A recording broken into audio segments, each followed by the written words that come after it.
परमपूज्य माताजींनी दिनांक 27 मे 1976 रोजी पार झालेल्या लोकांना केलेला उपदेश. हा उपदेश दादरच्या स्वीट होम हॉलमध्ये केला होता.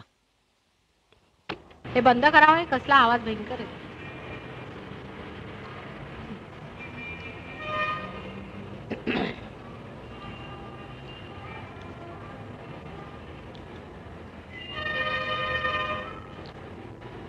सहजयोगावर एका सहजयोगाने म्हटलंय की माताजी तुम्ही आधी कळस मग पाया देता.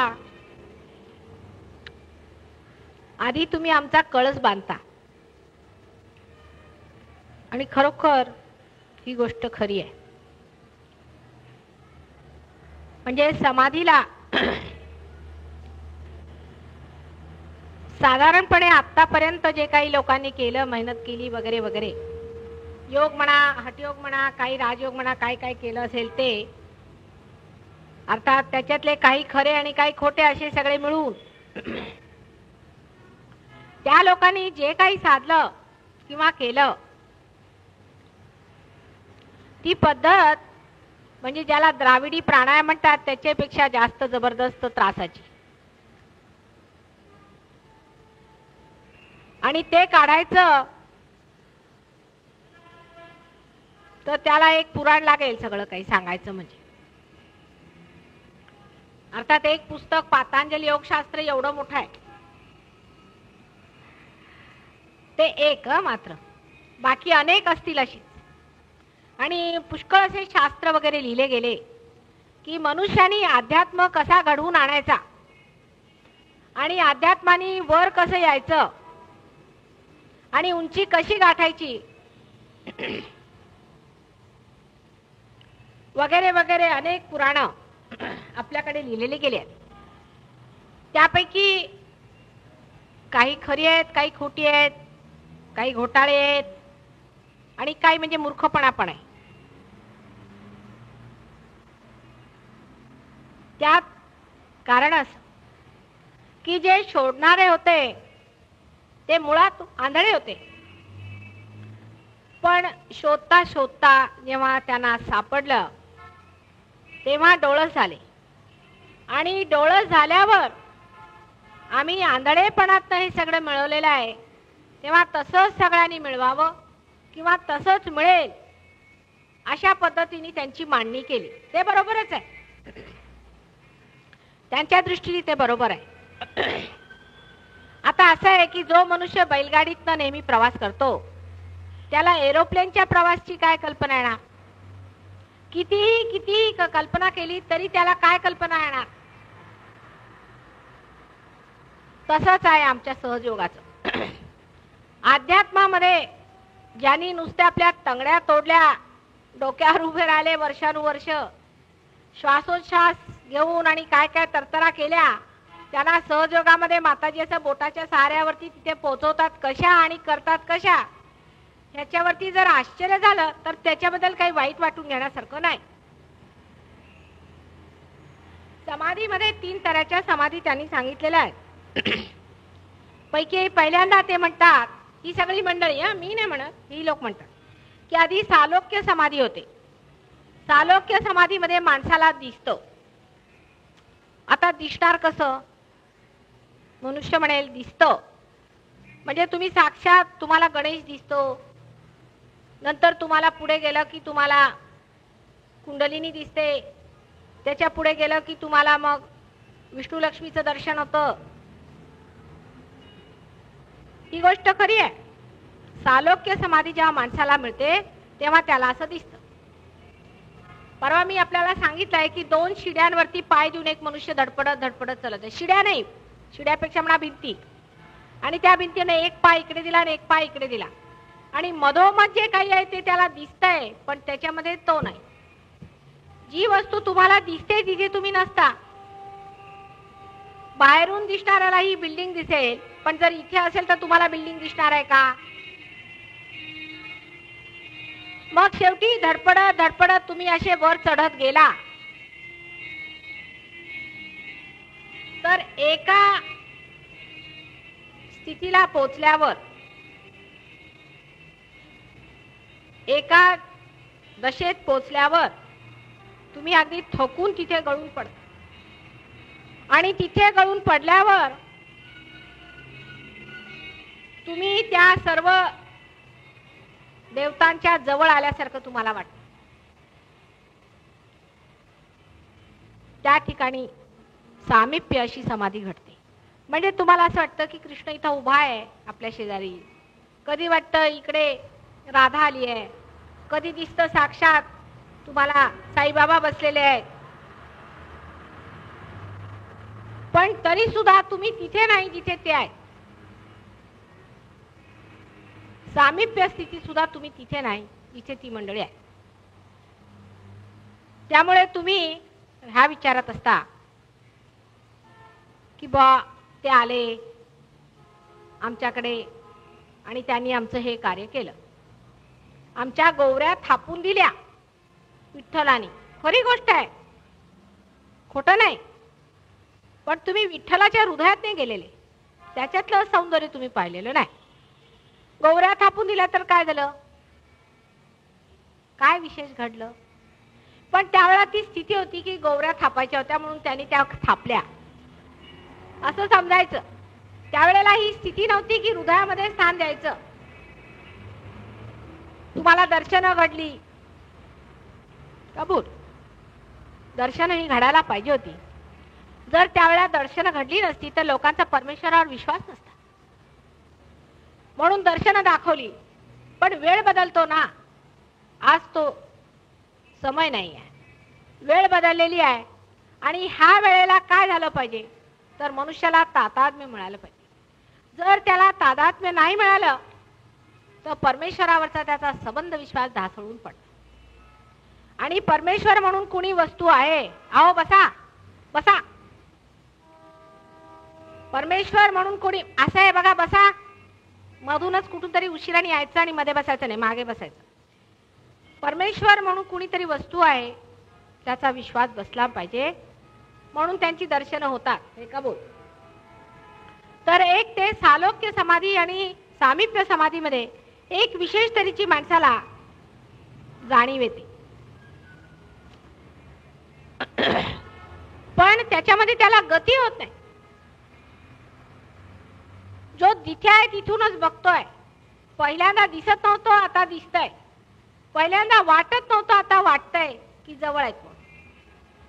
पण त्याची आतमधून गती होत नाही, प्रोग्रेस होत नाही, त्याचं इव्होल्युशन होत नाही, म्हणजे उत्क्रांती होत नाही त्याची. तेव्हा आता प्रश्न येतो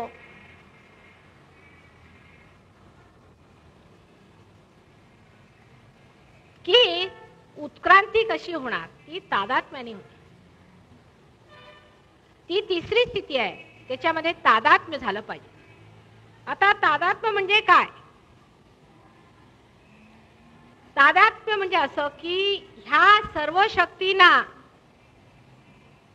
वाट देणारे हे जे मोठे मोठे अवतार आहेत हे साक्षात परमेश्वराचे अंशच म्हटले पाहिजेत, किंवा अंशापेक्षा मी त्यांना परमेश्वराचे पैलू म्हणते, ॲस्पेक्ट्स आहेत. तर हे जे तुम्हाला विष्णू स्वरूप किंवा गणेश स्वरूप किंवा ख्रिस्त स्वरूप हे जे काही दिसत आहे हे त्या परमेश्वराच्या शक्तीला चालना देणारे, त्या शक्तीला आउटलेट देणारे आहे.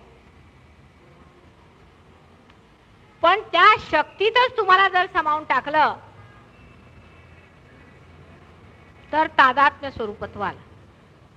ती शक्ती जर तुम्ही झाला तर तुम्हाला तादात्म्य आलं. आता हे जितके काही देव देवता वगैरे आहेत हे त्याच निर्विकार निराकार शक्तीचे चालन स्वरूप आहे. त्यांच्यामध्ये ती सर्वव्यापी शक्ती समावलेली आहे, ज्याला आपण म्हणू की इनफायनाइट इंटू फायनाइट, म्हणजे अमर्यादित जे आहे ते मर्यादित झालेले आहे. अशी ही जी व्यक्ती आहे तिलाच आपण अवतार म्हणतो. पण त्यांच्यातही ती अमर्याद शक्ती आहे. तेव्हा त्या शक्तीतच तुम्हाला बुडवून टाकायचं, त्या शक्तीतच तुम्हाला तद्रूप करायचं, त्याच्या सागरात तुम्हाला एकाकार करायचं म्हणजे सहजयोग आहे. आता त्याला पद्धती अनेक आहेत लोकांनी काढल्या. काळा वेळाप्रमाणे त्या जमल्या, ज्यांना जमल्या जमल्या, नाही तर नाही जमल्या. पैकी सगळ्यात पहिल्यांदा लोकांनी ही पद्धत काढली होती की हे जे देव देवता आहेत त्यांचं वरण करायचं आणि त्यांना खुश करून घ्यायचं. मंत्र जागरण करायची, मंत्राने त्यांना जागृत करायचं, त्यांना खुश करायचं, त्यांची स्तुती करायची. देवतांना स्तुती प्रिय असते असं एक लोकांना वाटतं. माणसाच्या जे बुद्धीला आलं त्या दृष्टीने त्यांनी केलं. तर स्तुती सुरू केली.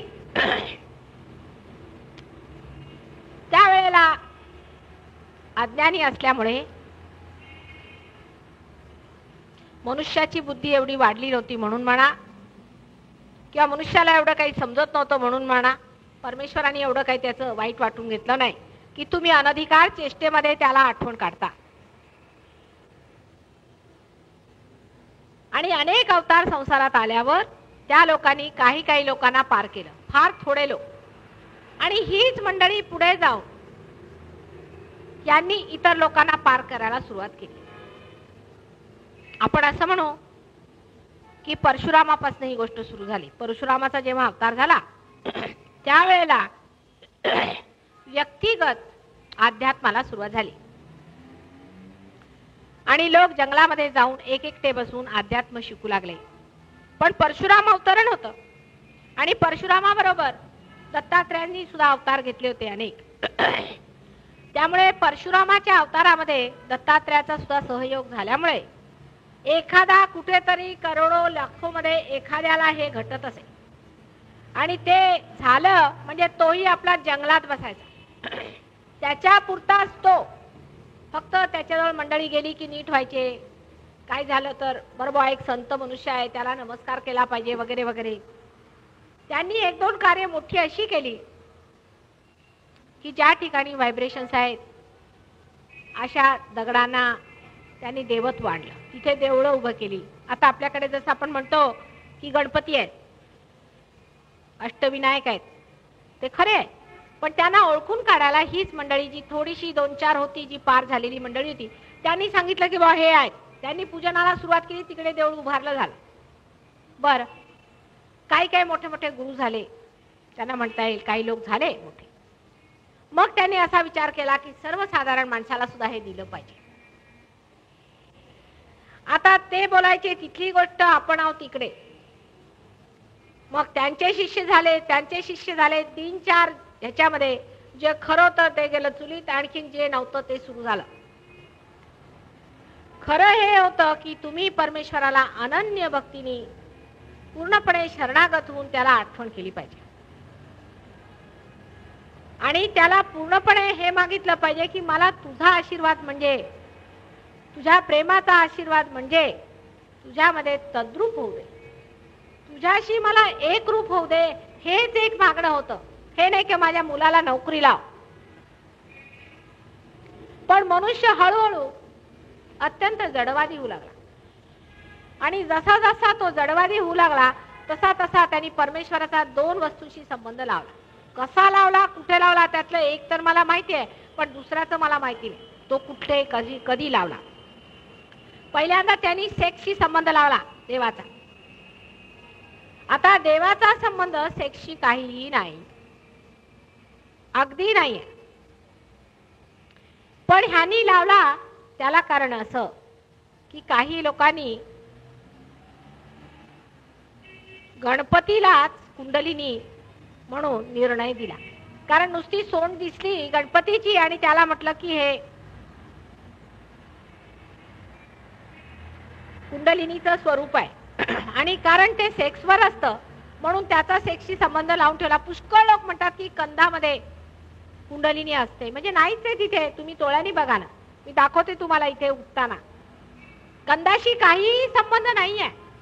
तिथे श्री गणेशाला बसवलेला आहे पण हे जे सुरुवातीला जो घोटाळा झाला त्याच्यामुळे सेक्सशी संबंध परमेश्वराचा लावून टाकला. बापरे बाप, म्हणजे केवढी मोठी घोडचूक, आला घोडचूक म्हणावं की हत्ती चूक म्हणावी ते समजत नाही. परत चूक तर त्यांनी आपली भोळ्यापणात केली असेल, पण त्याचा परिणाम बघा काय झाला. आता त्याच्या परिणामाला सुद्धा जोडायला एक आर्टिकल लिहिणार आहे मी एवढं मोठं. पण थोडक्यात सांगायचं म्हणजे की सेक्सशी संबंध, मग हे सगळे तांत्रिक आले, हे सगळे मांत्रिक आले. त्याच्यानंतर मग ते काही काही असे लोक की बा, आजच मी एक नवीनच ऐकलं की नवीन सून घरात आली की पहिले महाराजांच्याकडे हवेलीला जायचं तिने. काय म्हणावं ह्या लोकांना, परमेश्वराच्या नावावर हे असले व्यभिचारी धंदे. म्हणजे व्यभिचाराचा आणि परमेश्वराचा संबंध लावणं म्हणजे ह्या माणसाच्या डोक्यात येऊ शकतो, जनावराच्या सुद्धा नाही येणार. म्हणजे हे कसं माणसाचं डोकं उलट बसवलेलं आहे की काय आहे. बसवलं देवानी ठीकच होतं, पण तुम्ही कसं उलट चालवता ते बघ. व्यभिचाराचा आणि परमेश्वराशी संबंध लावून ठेवलेला. इथपर्यंत त्याची कमाल केली की अश्वमेध यज्ञासारख्या यज्ञाला सुद्धा त्यांनी सांगितलं तो सुद्धा सेक्सच एक्सप्रेशन आहे. शिव पार्वती सुद्धा सेक्सच एक्सप्रेशन, म्हणजे डोळ्या, म्हणजे म्हणतात ना की सावन के अंधे को सभी हरा दिखाई देता. म्हणजे श्रावण महिन्यामध्ये जर कुणी आंधळा झाला त्याला सगळंच हिरवं दिसतं, तशातलं आहे. म्हणजे सगळं माइंड जे आहे, सगळे डोक्यातले विचार एकाच ह्याच्या भोवती फिरतात. झालं, मग सगळंच झालं. आता शिव पार्वती ते झाले, म्हणजे सगळ्यांना आणून तुम्ही सेक्सच्या ह्याच्यावरती आणून सोडून दिलं. आणि अजूनही राजरोसपणे त्याच्याबद्दल लोक बोलतायत, त्यांना काही लाजा नाही वाटत त्याच्यावरती. आणखी पेपरात छापतायत की मुलाधारावरती कुंडलिनी आहे, त्यांना माहित नाही, मुलाधार चक्रात बसलेली आहे. आता काय सांगायचं, तुमच्या आईला तुम्ही सेक्सवर बसवता, म्हणजे काय शहाणपण आहे तुम्हाला, आई पण आहे का नाही, मूर्खासारखे. हा एक महामूर्खपणा केला. आणि दुसरा त्याचा परिणाम म्हणजे ते मला माहित नाही कुठून आलं, पण एक की पैशाशी संबंध देवाचा लावणं. कमाल आहे बा माणसाची, अगदी खरी कमाल आहे. अहो पैसे काय देवानी बनवले आहेत का तुम्ही बनवलेत? पूर्वी पैसे विषय म्हणून काही वस्तू होती का जगामध्ये? त्याचा संबंध परमेश्वराशी कसा लावता तुम्ही? अगदी डोकं आहे माणसाचं विशेष. म्हणजे बिझनेसच करायचा मुळी. कोणी आला मनुष्य, त्याला हवेल्या पाहिजेत, त्याला मोटारी पाहिजेत. इथपर्यंत असे धर्म जगामध्ये आहेत की तुमच्या गुरुला तुम्ही जे द्याल ते सुख तुम्हाला मिळेल. आणि ते कोणतं सुख, तर त्याला तुम्ही जर बायका दिल्या, त्याने मग इंग्लिश बायकांशी लग्न करायचे, नाहीतर फ्रेंच बायकांशी लग्न करायचं, आणि तुम्हाला पुढल्या जन्मात ते मिळेल. मग त्या गुरूंना तुम्ही हिऱ्यामध्ये तोलायचं, मोत्यांमध्ये तोलायचं, त्यांना मग आता पितळे ते तोलायला मिळेल की नाही माहित नाही, पण असले प्रकार. आणि राजरोसपणे सगळीकडे हे चालू आहे, म्हणजे त्याच्याबद्दल कुणाला ऑब्जेक्शनच नाही. म्हणजे काहीतरी त्याला ताळतंत्र तरी पाहिजे की नाही. बरं, आम्ही काही असं म्हटल्या बरोबर तुम्ही आमच्या गुरुला का म्हणता? काय हे गुरु का काय? पायातल्या खेटरांनी सुद्धा मारण्याची मला इच्छा होणार नाही. असे घाणेरडे हे लोक आहेत, त्यांना गुरु म्हणून मिरवता तुम्ही. आणि मी जर म्हटलं की ह्या गुरुंना उचलून समुद्रात फेका तर माझ्यावर बिघडतात. सगळ्या तुमच्या कुंडलीने तोडून तुम्हाला जन्मभरासाठी आणि नरकात टाकून ठेवलेला आहे. पण त्यांचाच उदो उदो चाललेला आहे, आणि करा उदो उदो.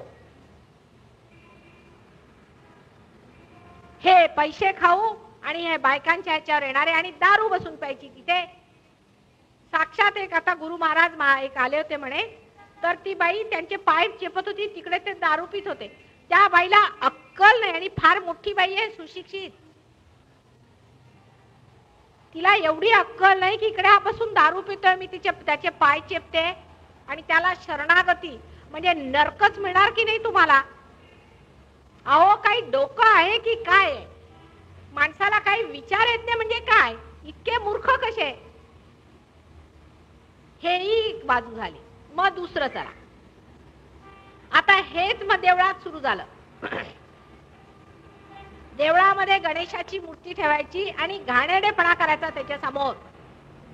तो म्हणजे चिरकालातला बालक म्हणतात त्याला. त्याच्या समोर मजाल नाही तुमची की तुम्ही काही घाणेरडे एक अक्षर बोलाल, आणि त्याच्या समोर घाणेरडेपणा केल्याबरोबर तो जो सडकतो मग म्हणायचं की नाही आम्ही आपले हाल करून घेऊ, आम्ही आपलं सॅक्रिफाईस करतोय, कितीही सडकला तरी आम्ही घाणेरडेपणा करू. मग तो तिथनं गेला, त्या देवळात एकदा ते उठले की मग चाललाय अनाचार. म्हणजे आम्ही तांत्रिक. ह्यांच्यासाठी शब्द नाही या जगामध्ये. पण मनुष्य इतका मूर्ख आहे की त्याला हे सगळं आवडतं. मनोरंजन त्यांचं ह्या सर्व घाणेरड्या गोष्टींनी होणार. आणि पैशाच्या बाबतीत तसंच झालेलं आहे. देवळात गेले, घ्या बॉ ₹1.25 भाडे, स्त्री लोक ठेवलेले तिथे, पूजनाला एवढे मोठमोठाले पोट घेतलेले. ती मंडळी आली आणि त्यांनी पैसे घेतले की झाला तुमचा सगळा धर्म. वा वा वा वा, आम्ही इतक्या लक्षाचे रुपये चढवले. बर, हेही झालं. मग हवन आदी, पूजन आदी वगैरे गोष्टी सुद्धा, ह्याला काही अर्थ नाही आहे.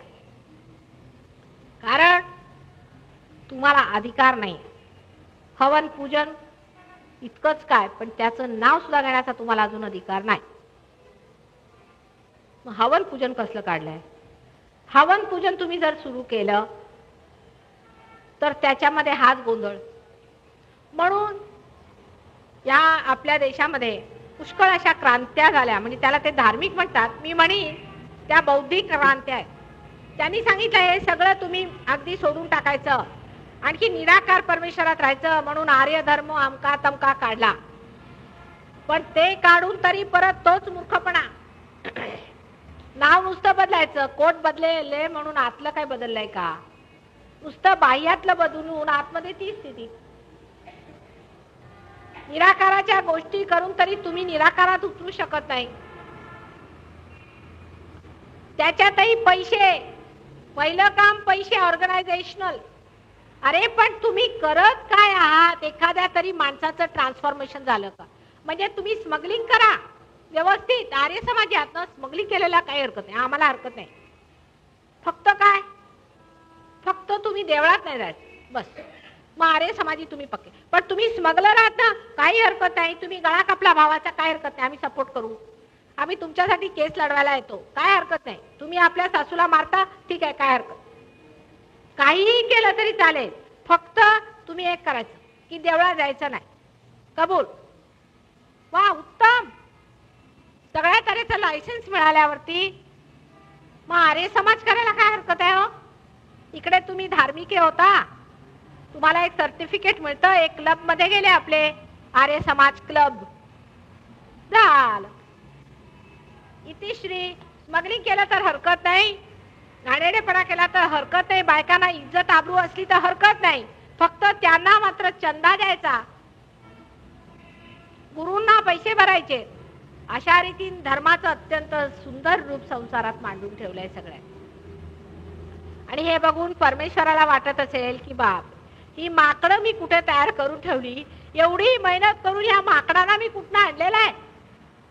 त्यांना डोकं का नाही? धर्माच्या बाबतीत डोकं गहाण काय ठेवलंय सगळ्यांनी. झालं. हे एक प्रकारचं हे सुरू झालं. त्याच्यानंतर एक लाट आली की सगळं जडवादी लोक सायन्स सायन्स सायन्स सायन्स झालं. सायन्स मध्ये देवाला सुद्धा सायन्स मध्ये आणायला बघतात. अहो, ज्यांनी संबंध सायन्स तयार केला त्याला कुठे तुम्ही ओढता इकडे?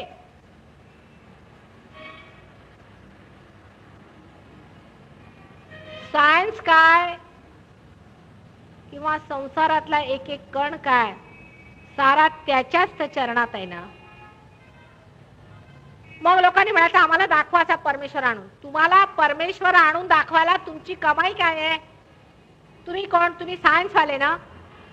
मग तुमच्यासाठी तयार येतात ॲटॉमिक बॉम्ब्स वगैरे, हायड्रोजन बॉम्ब.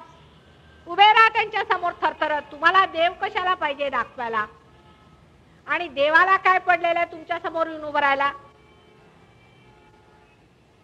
असेच देवाला मानणारे असाल तर पहिले त्याच्या समोर आत्मसमर्पण करा. मोठे सायन्सवाले बनता तर तुमच्या समोर देव मुळीच येणार नाही. काय तो तुमच्या काय पूजेला बसलेला? अरे जर तुम्ही त्याला मानलं अथवा नाही मानलं तरी जे शाश्वत आहे, जे सनातन आहे, ते काय मिटणार आहे का? तुम्हीच मिटणार. परमेश्वर मिटणार नाहीये. तुम्ही काय परमेश्वरावर उपकार करत नाही की आम्ही परमेश्वराला फार मानतो म्हणजे आम्ही महामूर्ख आहोत. तुम्ही मानता म्हणजे जो साक्षात आहे, हे सगळे जगातले ग्रह गोल आणि सूर्य आणि ही पृथ्वी आणि तुम्ही आम्ही बनवले ते कोण, आणि त्याला मानणारे तुम्ही कोण लाटसाहेब? काय मनुष्याचा अहंकार आहे नुसता कलोसल. हिमालयापेक्षा मोठा अहंकार प्रत्येक माणसाच्या डोसक्यात आहे. आता हे सगळे असे कलियुगामध्ये उगवलेले सगळे उत्तम फळ आहेत. तेव्हा आता बघा तुम्ही, आता सहजयोग अशा स्थितीमध्ये मी तुम्हाला कुठे अध्यात्मात घातलं असतं तर एक तरी टिकला असता का, असा विचार करणे. कारण त्याच्यात आधी डोक्यावर चिमटे मारतात म्हणे. आधी चिमटे मारून बघतात, मग लटकवतात उलटे, त्याच्यानंतर खालून धुण्या, त्याच्यावर टिकले तर पुढे अशी स्थिती. तसं नको रे बाबा. मुलं माझीच आहेत ना, कशी असली वेडी वाकडी तरी माझी, कशी वागली तरी अज्ञानी. तेव्हा प्रेमाच्या वर्षावाशिवाय काही इलाज नाही, असा विचार करूनच आम्ही आलो या संसारात. आणि म्हणूनच असाच विचार करून वर्षाव करतोय तुमच्यावरती. आणि तुम्हाला तयारी केलंय की तुम्ही ते घ्यावं, त्या प्रेमाला आपल्यामध्ये स्थान देऊन स्वतःलाही सुंदर करून घ्यावं आणि दुसऱ्यालाही ते प्रेम वाटावं. आणि हे प्रेमाचे मोती सगळीकडे उधळत फिरावेत आणि सगळ्यांना ह्याचा लाभ व्हावा. तुम्हाला जे अलभ्य मिळेल त्याची किंमत तुम्हाला येणार नाही. त्या धडपड्यांना जाऊन विचारा, म्हणजे सांगतील तुम्हाला. जे अजून धडपडत आहेत, तगड्या तोडत आहेत, त्यांना माहिती जे किनाऱ्यावर बसलेत. पण तुम्ही फस्तच तिकडेच जाता, परत चालले खाली. तेव्हा जरा नेटाने बसा. नुसतं तुम्हाला आम्ही कळसावर बसवलेलं आहे, तिथे सगळं एका बंडलात तुम्हाला लिहिलंय. नुसतं बसले राहा तिथे. बसल्याबरोबर तुमच्या हातून जे चाललंय ते देत राहा लोकांना. किंवा असं समजलं पाहिजे की पाजळलेला दिवा कुणी खाली असा ठेवत नाही, तो मंदिराच्या वर ठेवतात. कारण तिथून लोकांना तो मार्गदर्शन करतो. जर आम्ही तुमचे दिवे पेटवले आहेत तर ते मार्गदर्शनासाठी, अंधेरी रात्रीवर मात करण्यासाठी, रस्त्यानी जी मंडळी धडपडत आहेत त्यांचे मार्ग उजळण्यासाठी, ते असे वाया दवडण्यासाठी नाही, दुसऱ्यांची घरं जाळण्यासाठी नाही.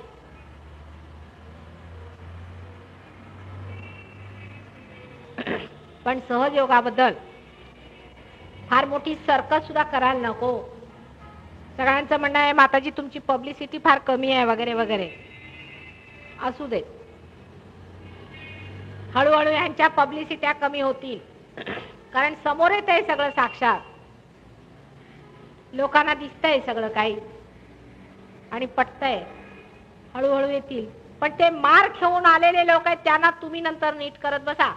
आम्ही तर कंटाळलोय पहिले आता सांगायचं म्हणजे. कारण इतका मूर्खपणा जगामध्ये आहे की कुणाला सांगितलं की त्या माणसाकडे तुम्ही जाऊ नका, की तो मला मारायला धावतो. फार मोठी जबाबदारी तुमच्यावर आहे. मुख्य म्हणजे प्रत्येकाने खुलेआम लोकांना सांगायला पाहिजे बेधडक. त्याच्याबद्दल काही भीती ठेवायला नको. माझं नाव वापरा. देवळात जाऊन जिथे भेटतील हे सगळं ढोंग आहे.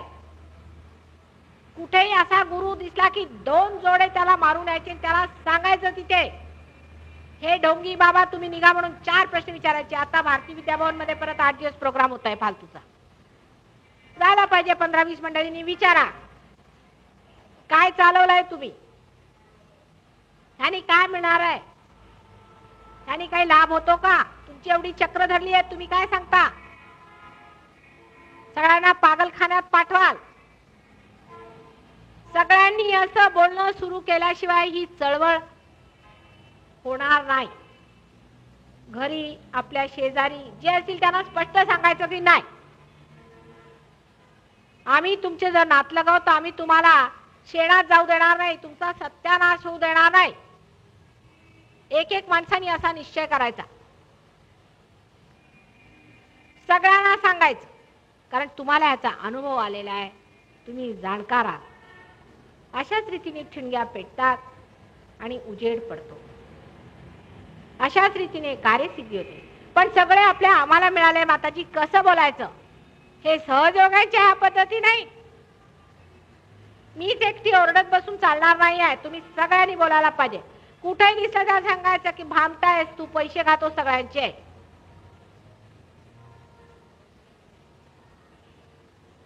ही तुमच्यावर जबाबदारी आहे. ही सर्व सहजयोगांवर जबाबदारी आहे.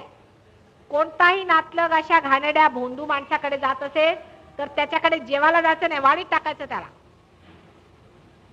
जेवायला गेल्यावर तुमची नाभी धरणार. मी काय करणार नाही आहे, पण नाभी तुमची धरणार. जा जेवायला त्याच्याकडे. आम्ही कसं म्हणायचं माताजी, आता आमचे नातलग ते आमचे सख्खे कोण होतो? सख्खे चुलत सासूचे सख्खे अमके. ते सख्यातले 3 आले की गेला तुम्ही तिथे. तुमचे सख्खे हे आहेत बसलेले इथे, हे तुमचे भाऊ आणि हे तुमच्या बहिणी. ह्यांच्या पलीकडचे लोक जर ह्याच्यात नाही आले तर तुमचे कुणी नाही, हे लक्षात ठेवा तुम्ही.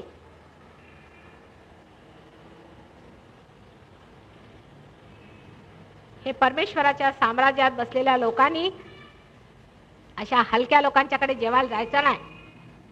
आपली सुद्धा एक असते, आपल्या अब्रूनी राहायला पाहिजे. आणि परत हे डोकं कुणाच्याही पायावर ठेवायचं नाही आणि जाऊन सांगायचं सहजयोगाबद्दल बेधडक. हे सगळे सांगत बसतात खोटाडे कुठले, तुम्ही सांगू नाही शकत? इतकी तोंड असून काही बोलता येत नाही का तुम्हा लोकांना? सहजयोगामध्ये मनुष्य जरा नरम फार होऊन जातो. तसं नसलं पाहिजे.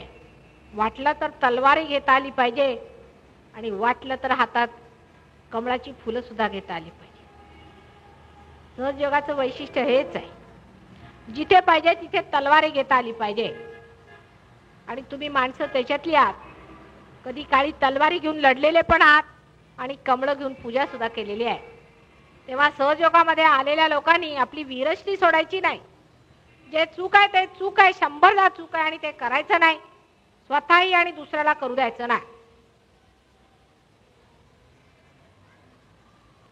असं झाल्याशिवाय सहजयोग आपल्या फळाला उतरणार नाही. किती सत्य सहजयोगामध्ये आहे. अगदी क्विक रिझल्ट्स म्हणतात तशात तर सगळं काही असून सुद्धा आपला सहजयोग हळूहळू फोपावतो. त्याला कारण तुम्ही जोराने पसरत नाही त्या गोष्टी.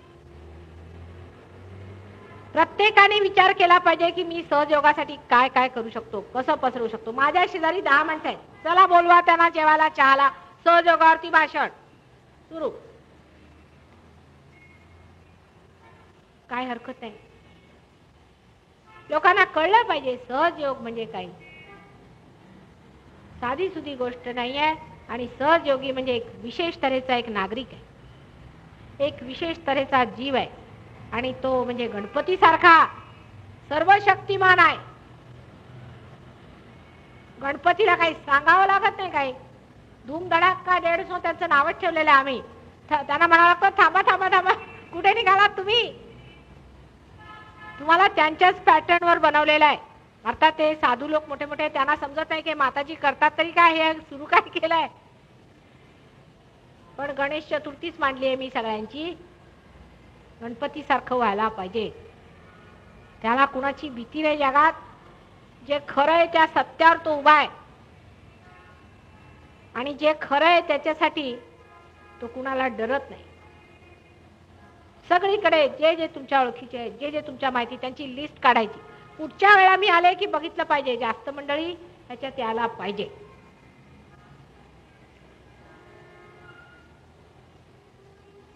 आता पुढच्या वेळेला शनिवारी प्रोग्राम ठेवला आहे भारती विद्या भवनला, त्याच्या इतर लोकांना घेऊन या, प्रयत्न करा. 2-4 दिवस आणखीन इकडे तिकडे प्रयत्न करून शनिवारी संध्याकाळी भारती विद्या भवनला प्रोग्रामला घेऊन या. जितने लोगों को ला सकते हैं सबको कह करके शनिवार को लाओ. उसके बाद शायद ही मेरा प्रोग्राम होगा. त्याच्यानंतर कदाचित कोणताच प्रोग्राम होणार नाही, शेवटचाच प्रोग्राम आहे शनिवारी भारती विद्या भवनला. कुठे? हो, माटुंग्याला सोमवारी आहे, पण तो त्या लोकांचा वेगळा आहे. तिथे आले तर बरंच, सगळ्यांनी यायचं. पण भारतीय विद्या भवनला आपल्या सहयोगासाठी आहे. तिथे म्हणा मी दुसरंच बोली, कारण अजून कुणी तिथे पार झालेली मंडळी नाहीत विशेष. शनिवारी सगळ्यांनी तिकडे यावं. आता सहयोगासाठी काय काय करायचं तिकडे नुसतं तुम्ही परमेश्वराला विचारल्याबरोबर तुम्हाला अनेक अनेक तो विचार देणार. काय करायचं, पुढे जायचं तर काय करायचं आणि काय मजा येते ती बघा. नाहीतरी संसारात काय मिळवायचं आहे, तेच भाजी पोळी रोज खायची आणि मारायचं, परत 2 पैसे शिल्लक मुलांसाठी सोडून जायचे. ह्याच्या पलीकडे ह्या जीवनाच्या चाकोरीत तुम्हाला काही मिळालंय? पण सहजयोगाने मातीला सुद्धा सुगंध सुटेल अशी व्यक्ती तुम्ही झालेला आहात. जिथे तुमचे पाय पडतील तिथून सुगंध वाहणार आहे. तेवढी शक्तिशाली तुमच्यामध्ये किमया आहे. तिचा उपयोग करून घ्या. एक क्षण सुद्धा त्याबद्दल वाया दवडायचा नाही. कमाई पैसे हे चालूच आहे, त्याबद्दल कितीही केलं तरी काय करणार, मोठे कमवून तरी काय मोठे दिवे लावलेत. साधारणपणे संतोषी मनाने संसाराकडे राहिलं पाहिजे. जे मिळालं प्रभू पुष्कळ आहे. संतोषी मनाने राहून, संतोषात राहून, संतोष खरोखरच सहजयोगाचा नुसता मुकुट आहे. संतोषामध्ये राहून आणि अत्यंत पवित्र जीवन आपलं करण्याकडे लक्ष दिलं पाहिजे. प्रथम म्हणजे खोटं बोलणं, इकडून तिकडे लबाडी करणं, चोऱ्या माऱ्या, त्याशिवाय दुसऱ्यांना दुखवणं किंवा वाईटपणे बोलणं हे सगळं सोडलं पाहिजे. स्वतःकडे लक्ष असायला पाहिजे. स्वतःचं काही चुकलेलं असेल तर त्याच्यासाठी परमेश्वराची क्षमा मागितली पाहिजे.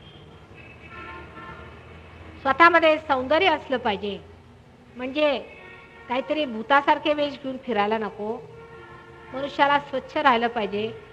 आणखीन आपल्या घरामध्ये सगळीकडे सौंदर्यशाली असलं पाहिजे. दुसऱ्याशी बोलताना सुद्धा एक तऱ्हेचं सौंदर्य असलं पाहिजे. वागताना किंवा काहीही कार्य करताना मनुष्यामध्ये एक तऱ्हेचं सौंदर्य असायला पाहिजे. प्रामाणिकपणा असला पाहिजे. आणि काही जास्त द्राविडी प्राणायाम करण्याची गरज नाही. आरडाओरडा करण्याची गरज नाही. मध्यम मार्गावरती राहून साक्षी स्वरूपाने सगळं नाटक बघायचं. इतकं जर साधलं तर सहजयोग तुम्ही साधला. तुमचं जीवन एकदम बदलून जाईल. आणि जी तुमची मूल्ये आहेत, तुमच्या ज्या प्रायोरिटीज आहेत त्या एकदम बदलून तुमचा आराखडाच वेगळा होऊन जाईल. सगळं टेबलच बदलून जातं ते.